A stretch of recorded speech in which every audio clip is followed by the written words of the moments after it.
Hi, my name is Bianca Harrington. I am an accredited practicing dietitian and also the lead microbiome coach for Microba. In this tutorial, I will be providing you with a brief overview of the microbial metabolite butyrate, which is a short-chain fatty acid that is contained in the Microba Insight report.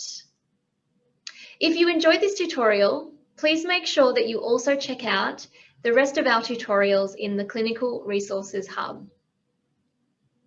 As mentioned, butyrate is a short-chain fatty acid that is produced by our gut bacteria. Our gut bacteria produce butyrate when they are fermenting prebiotic fibers. Specifically, the prebiotic fibers that have been shown to increase butyrate production are resistant starch and pectin. Butyrate plays a number of key roles and functions within our body. Specifically, butyrate aims to provide a primary fuel source for our colonocytes or our colon cells. It helps to regulate immune system function by regulating our T regulatory cells that assist with lowering inflammation. It can assist with cell signaling, such as that is seen in appetite regulation, and it can also play a role in gluconeogenesis within our intestinal cells, which helps to maintain glucose homeostasis. If you haven't seen the Microba Insight report, you can find the potential to produce butyrate in two key areas. The first is in our report overview section under the Key Insights tab.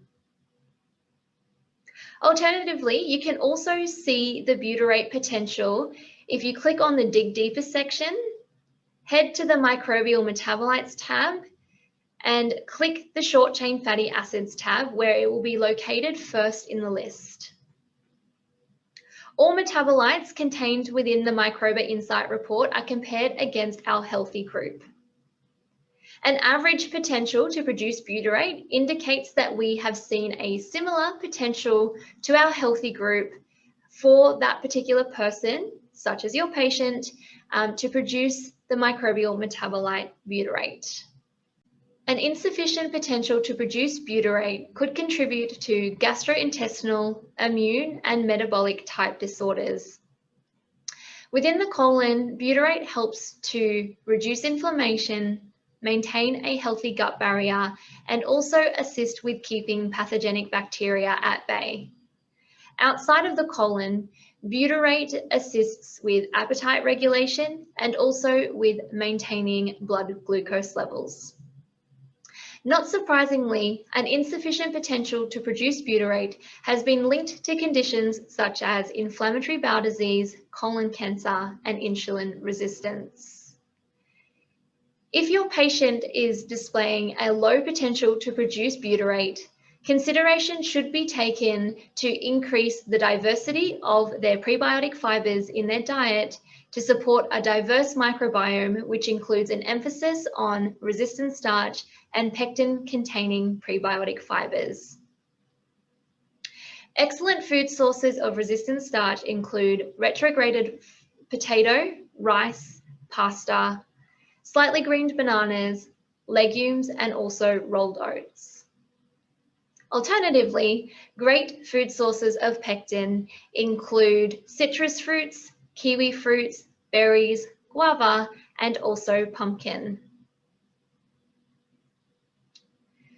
The exact role of resistant starch in gut-brain disorders such as IBS is still unclear. Careful consideration does need to be made when considering your patient's unique gut microbiome, along with their clinical history and their symptoms presentation, to determine if resistant starch is an appropriate source of prebiotic to increase in their diet.